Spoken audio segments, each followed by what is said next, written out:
कहते हैं। भाई इनसे पूछा भाई कब बनाओगे, कहते हैं डेट नहीं बताएंगे लेकिन मंदिर वहीं बनाएंगे। और इन्होंने कांग्रेसियों ने भी, दिग्विजय सिंह ने भी शुरू कर दिया हिंदू मुसलमान हिंदू मुसलमान। तो ये दोनों पार्टियां वोट बैंक की राजनीति आज तक करती रही हैं। पिछले 65 साल से इस देश के मुसलमान अधिकतर कांग्रेस को वोट देते आए। कांग्रेस ने इनको वोट बैंक क्या, एक तरह से बंधुआ बैंक वोट बैंक समझा है। बीजेपी आ जाएगी, बीजेपी आ जाएगी, बीजेपी आ जाएगी, ये डर दिखा के इन्होंने, कांग्रेस ने इनको अपना वोट बैंक समझा है। लेकिन अब मुसलमान जानना चाहते हैं, कांग्रेस की सरकार दिल्ली के अंदर है, कांग्रेस की सरकार देश के अंदर है, तो फिर दिल्ली का मुसलमान इतना डरा हुआ क्यों है? कई बार हम मुसलमान साथियों से बात करते हैं, उनके मन में यही डर होता है कि कभी पुलिस पकड़ के ना ले जाए, कभी। अभी मकबूल साहब ने अपनी पूरी कहानी सुनाई, यही कहानी दिल्ली के अंदर भी है। ऐसा नहीं है कि दिल्ली के मुसलमान अपने आप को सुरक्षित महसूस कर रहे हैं। आप चले जाइए, बात करिए, दिल्ली अंदर जो डर बैठा हुआ है कि कभी पकड़ के न ले जाए, कभी कोई आतंकवाद का मुकदमा न डाल दे। ढेरों ऐसे मुसलमान साथी हैं जिनको पकड़ लिया गया, झूठे मुकदमे किए गए, 5 साल 10 साल तक वो जेल के अंदर रहते हैं, और फिर जब छूट के आते हैं तो उसके बाद उनको निर्दोष करार दे दिया जाता है। अदालत कहती है कि इनके खिलाफ कोई सबूत नहीं था, इनको झूठे मुकदमे के अंदर डाला गया। लेकिन जब 10 साल बाद वो छूट के आते हैं तो उनको कोई नौकरी देने के लिए तैयार नहीं होता, कोई उनकी बहन के साथ शादी करने को तैयार नहीं होता। उसकी भरपाई कौन करेगा? उसकी भरपाई सुप्रीम कोर्ट भी नहीं करता, उसकी भरपाई ये देश की सरकार भी नहीं करती। तो इसका जवाब तो कांग्रेस को देना पड़ेगा कि अगर कांग्रेस अपने आप को आज तक मुसलमानों का हिमायती कहती रही है तो आज ऐसी दुर्दशा क्यों है? हम मानते हैं कि इस देश में कई आतंकवादी हुए जो मुसलमान थे, लेकिन इसका मतलब यह तो नहीं है कि हर मुसलमान इस देश का आतंकवादी है, क्योंकि ऐसे कई और आतंकवादी भी थे जो हिंदू भी थे। माधुरी गुप्ता थी जिसने अपने देश के सारे सीक्रेट्स पाकिस्तान को बेच दिए थे। तो हमारा यह मानना है कि आतंकवादी का कोई धर्म नहीं होता। आतंकवादी ना मुसलमान होता है, आतंकवादी ना हिंदू होता, ना सिख होता, ना ईसाई होता। आतंकवादी गद्दार होता है, आतंकवादी देश के साथ गद्दारी करता है। तो इसीलिए किसी एक कौम के ऊपर ये चिपका देना ये ठीक नहीं है। तो कांग्रेस, दूसरा, अभी तक कांग्रेस ने किया क्या? कांग्रेस ने केवल और केवल रिपोर्ट पे रिपोर्ट दी। अभी मुझे इरफानुल्लाह भाई बता रहे थे, एक 1981 में रिपोर्ट आई थी, प्रोफेसर गोपाल सिंह रिपोर्ट, जिसने वही सारी बातें कही थी जो जस्टिस सच्चर रिपोर्ट ने कही है कि देश का मुसलमान बहुत पिछड़ा हुआ है, देश का मुसलमान बहुत अनपढ़ है, देश का मुसलमान बहुत गरीब है। 2007 के उसके ऊपर कांग्रेस ने कोई कार्रवाई नहीं की, गोपाल सिंह रिपोर्ट के ऊपर।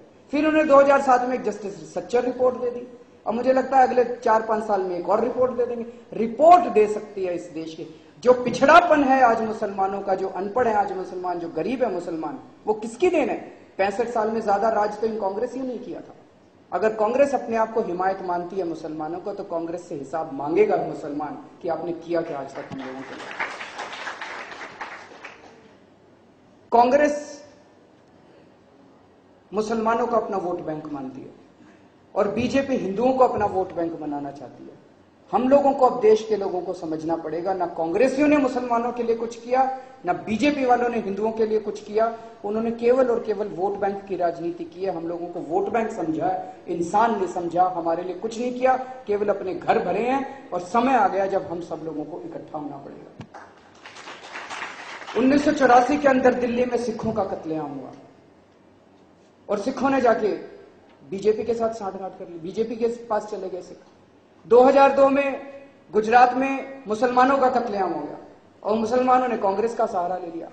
ना बीजेपी वाले हिंदुओं के लिए कुछ करते, सिखों के लिए कुछ करते, और ना कांग्रेस वाले। मुझे लगता है ये छोटी सी बात क्यों नहीं समझ लेते कि अब हम सारे लोगों को इकट्ठा होना पड़ेगा। इस देश के हिंदू, मुसलमान, सिख, ईसाई, अगर हम सारे इकट्ठे हो जाएं तो हम इनकी वोट बैंक की राजनीति खत्म कर सकते हैं। ये छोटी सी बात हम लोगों को समझनी पड़ेगी। अभी जब शुरू हुआ तो कुछ मुसलमान भाई मुझसे पूछ रहे थे, कुछ पत्रकार, उर्दू मीडिया के पत्रकार पूछ रहे थे, आपको मुसलमानों के अलग अलग मुद्दों पे क्या कहना है? सर, मैं ईमानदारी के साथ कहना चाहता हूं, हमारे पास इस देश की सारी समस्याओं का समाधान नहीं है। लेकिन एक चीज है, आज इस देश में एक भी आदमी ये नहीं कह सकता, हमारे में 100 कमियां हो सकती हैं, हमारी नीयत साफ है। हम इस देश के लोगों को जोड़ना चाहते हैं, हम इस देश की समस्याओं का समाधान निकालना चाहते हैं।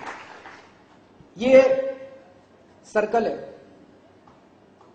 लोग इस सर्कल के बाहर रह के हमारे को क्रिटिसाइज कर सकते हैं, उससे ना आपका फायदा होगा, ना हमारा फायदा होगा, ना देश का फायदा होगा।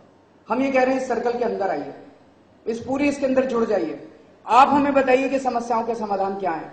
हम बड़ी खुशी के साथ उन सारी समस्याओं के समाधान लिखेंगे और हम मिलकर इस देश को आगे बढ़ाएंगे। तो मैं केवल ये निवेदन करना चाहता हूं कि जो जो लोग इस देश को भ्रष्टाचार मुक्त करना चाहते हैं, जो जो इस देश को इकट्ठा करना चाहते हैं, जोड़ना चाहते हैं, हिंदू मुस्लिम सिख ईसाई को साथ लेके चलना चाहते हैं, अब हमारे पास एक ही ऑप्शन बचा है।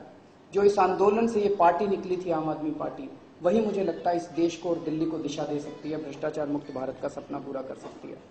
लेकिन फिर भी कई सारी चीजें हम लोगों ने, एक चीज है, आम आदमी पार्टी की सरकार बनती है। आज जो बात ये केवल मुसलमान भाइयों की नहीं है कि आज मुसलमान भाई और बहन तो अपने आप को इनसिक्योर फील कर ही रहे हैं, लेकिन दिल्ली का हर शख्स, दिल्ली के अंदर इतने रेप हो रहे हैं, इतना दिल्ली के अंदर इतना वातावरण अपराध का बना हुआ है। कई लोग हमसे पूछते हैं, जब हम कहते हैं कि अगर आम आदमी की पार्टी की सरकार बनेगी तो लोगों को सिक्योरिटी दी जाएगी, लोगों को, कई लोग पूछते हैं दिल्ली पुलिस तो आपके कंट्रोल में ही नहीं आती है। दोस्त, दिल्ली पुलिस हमारे कंट्रोल में नहीं आती है। आज तो हम सत्ता में नहीं है, तब भी इन दिल्ली पुलिस वालों को ठीक कर लेते हैं। अगर कल को अगर हम सत्ता में आ गए तो फिर हमें आता है कि अगर उंगली सीधे हाथ से नहीं निकलती, उंगली टेढ़ी कैसे की जाती है। नियत होनी चाहिए। दिल्ली की मुख्यमंत्री, आज की मुख्यमंत्री बेबस हो सकती है, लेकिन आम आदमी पार्टी का मुख्यमंत्री इतना बेबस नहीं होगा। दिल्ली पुलिस को करके दिखा देंगे। अगर उन्होंने अन्याय किया मुसलमानों के साथ, अगर उन्होंने अन्याय किया औरतों के साथ, अगर उन्होंने अन्याय किया किसी भी नागरिक के साथ, तो दिल्ली में या तो दिल्ली पुलिस रहेगी या दिल्ली के नागरिक रहेंगे, एक याद में रहेगा। दिल्ली पुलिस वालों का ठीक करना पड़ेगा। दूसरी चीज है जो मुझे लगता है, एक ही चीज है जो आज मुसलमानों को पिछड़ेपन से हटा सकती है। दिल्ली के वाल्मीकि समाज से भी बहुत बातचीत हो रही है हम लोगों की। दिल्ली का वाल्मीकि समाज भी बहुत पिछड़ा है। उनके पास एक ही चीज है जो सब लोगों को साथ लाके खड़ा कर सकती है, वो है शिक्षा। इन लोगों ने हमें वोट बैंक की तरह इस्तेमाल किया। वो नहीं चाहते थे कि मुसलमान आगे बढ़े, कि अगर मुसलमान आगे बढ़ जाते, अगर मुसलमान पढ़ लिख जाते, अगर वाल्मीकि समाज के लोग पढ़ लिख जाते, अगर आगे बढ़ जाते, तो उनसे प्रश्न पूछना चालू करते, सोचना चालू करते। वो चाहते हैं कि पिछड़े बने रहें और 100 रुपए देके, 200 रुपए देके, 1000 रुपए देके, दारू की बोतल देके ये लोग हमारे वोट खरीदते रहें। एक ही चीज है जो सबको साथ लाके खड़ा कर सकती है, वो है शिक्षा। इसलिए हमने सबसे पहले अपने इसमें ये डाला है कि चाहे कितना पैसा खर्च करना पड़ जाए, दिल्ली में 3000 सरकारी स्कूल हैं और इन 3000 सरकारी स्कूलों के अंदर 18 लाख बच्चे पढ़ते हैं और सरकारी स्कूलों में पढ़ाई नाम की कोई चीज नहीं है। पढ़ाई के नाम पे बट्टा है। इन सरकारी स्कूलों के अंदर शिक्षा का स्तर प्राइवेट स्कूलों से भी बेहतर किया जाएगा, ताकि अमीरों के और गरीबों के बच्चे एक समान पढ़ सकें। हम ऐसा नहीं कह रहे कि प्राइवेट स्कूल बंद करेंगे, लेकिन सरकारी स्कूलों को इतना बेहतर बनाएंगे, चाहे कितना पैसा खर्च करना पड़े, चाहे कितने नए सरकारी स्कूल बनाने पड़े, ऐसा बनाएंगे कि अमीर लोग भी अपने बच्चों को सरकारी स्कूलों में भेजने में फख्र महसूस करें। तो एक चीज जो मुझे लगता है, शिक्षा एक ऐसी चीज है जो हम सब लोगों को साथ लाके खड़ा कर सकती है। बहुत सारी चीजें हैं, एक जो पैम्फलेट निकाला था इसमें बहुत और भी अन्य चीजें हैं, आप सब लोगों ने इसको पढ़ा है, मैं उनको दोहराना नहीं चाहूंगा। बस अंत में मैं केवल, क्योंकि समय की बहुत ज्यादा कमी है, हमें बताया गया कि हॉल खाली करवाने वाले हैं वो लोग, अंत में मैं केवल ये कहना चाहूंगा कि हम देश को जोड़ने की राजनीति करना चाहते हैं, हम प्यार और मोहब्बत की राजनीति करना चाहते हैं। आज तक इन लोगों ने देश को तोड़ने की राजनीति की है, इन्होंने हम लोगों में जहर भरने की राजनीति पैदा की है। कई बार मैं आश्चर्यचकित रह जाता हूं, इन्होंने, पार्टियों ने ऐसा जहर भर दिया है हम लोगों के मन में। अच्छे अच्छे लोग, बहुत अच्छे अच्छे लोग भी अजीब अजीब प्रश्न पूछते हैं। जैसे मैं महाराष्ट्र गया, एयरपोर्ट पे उतरा तो कुछ साथियों ने आके मेरे सर पे टोपी पहना दी जिसमें लिखा था मराठी में, मी आम आदमी आहे, मैं आम आदमी हूं। उसके बाद एक दिन मेरे पास घर पे एक बंगाली आया, उसने मेरे ऊपर सर पे बंगाली की टोपी पहना दी। उसके बाद मैं 2 दिन तक टोपी पहन के घूमता रहा, किसी ने कुछ नहीं कहा। मराठी की टोपी पहन के रखे, किसी ने कुछ नहीं कहा। उसके बाद एक दिन तमिल वाला लड़का आया, उसने तमिल की टोपी पहना दी, किसी ने कुछ नहीं कहा। एक दिन स्टेज पे किसी साथी ने मुझे, शाजिया ने शायद, मुझे लाके उर्दू की टोपी पहना दी। उसके बाद तो जो लोगों ने अपीजमेंट कर रहे हैं, मुसलमानों का अपीजमेंट कर रहे हैं, मैं 2 दिन तक वो भी टोपी पहन के घूमता रहा। मुसलमानों का तुष्टीकरण, मुसलमानों का तुष्टीकरण। मुझे ये समझ में नहीं आता कि उर्दू शब्द से और मुस्लिम शब्द से हमें ये ऐसी भावनाएं क्यों पैदा कर देता है कुछ लोगों के मन में। कहीं ये पॉलिटिशियन सफल तो नहीं हो गए हमारे मन के अंदर कुछ जहर पैदा करने के लिए? ये भावनाएं निकालनी पड़ेगी। मराठी भी इसी देश के हैं, बंगाली भी इसी देश के हैं, तमिल भी इसी देश के हैं, मुसलमान भी इसी देश के हैं, हिंदू भी इसी देश के हैं और सिख भी इसी देश के हैं, सभी लोग इसी देश के हैं। तो ये मैंने ये पर्चा लिखा, मुसलमान भाइयों बहनों बुजुर्गों और बच्चों के नाम पर्चा। इसके पहले मैं कई पर्चे लिख चुका था। मैं पूरे दिल्ली के अंदर घूमता रहता हूं, समाज के अलग अलग हिस्सों से मिलता रहता हूं। तो सबसे पहले मैंने ऑटो ड्राइवरों के नाम एक पर्चा लिखा था, किसी ने कुछ नहीं कहा।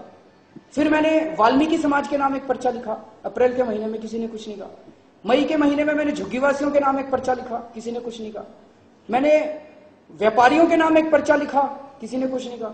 अभी जुलाई के महीने में जब मैंने कई साथियों से बातचीत की और मेरे थॉट्स थोड़े से, तो ये मुसलमानों के नाम जैसे ही पर्चा लिखा, उन्होंने कहा मुसलमानों का तुष्टीकरण कर रहे हैं, मुसलमानों का। ये हमें समझना पड़ेगा इस पर्चे में क्या लिखा है। हमने इस पर्चे में हमने लिखा है कि हमें नफरत की राजनीति खत्म करनी है। इस पर्चे में हम लोगों ने लिखा है कि हमें शिक्षा और रोजगार पैदा करना है। इस पर्चे में हमने उनकी मंदिर और मस्जिद की राजनीति खत्म करने की बात कही है।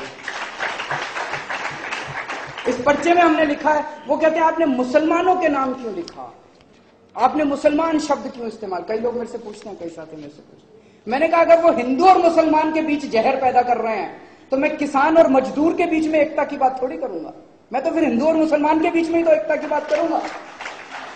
उनके जो जिस तरह की भाव नफरत पैदा कर रहे हैं उसको काउंटर तो उसी तरह से किया जाएगा। अगर वो हिंदू और मुसलमान के बीच में नफरत पैदा कर रहे हैं तो हिंदू और मुसलमान के बीच में प्यार और मोहब्बत की बात ही तो हमें करनी पड़ेगी। तो ये हमारे मन में जो जहर पैदा कर रहे हैं इन लोगों ने, कई पार्टी वालों ने कर दिया, इससे भी हम लोगों को सतर्क रहना है। और आजकल एक अफवाह फैलाई जा रही है पूरी दिल्ली के अंदर। आज चूंकि सब लोग यहाँ बैठे हैं, ये अफवाह फैलाई जा रही है जी। पहले तो ये कहते थे शुरू जब अन्ना आंदोलन हुआ, या आरएसएस के लोग हैं, आरएसएस के लोग हैं, आरएसएस के लोग। फिर उन्होंने अफवाह फैलाई अभी 3-4 महीने पहले से, ये केजरीवाल तो शीला दीक्षित का आदमी है, संदीप दीक्षित का क्लास फेलो रहा है पुराना। ये बड़ी अफवाह फैला रहे हैं, संदीप दीक्षित का क्लास फेलो है।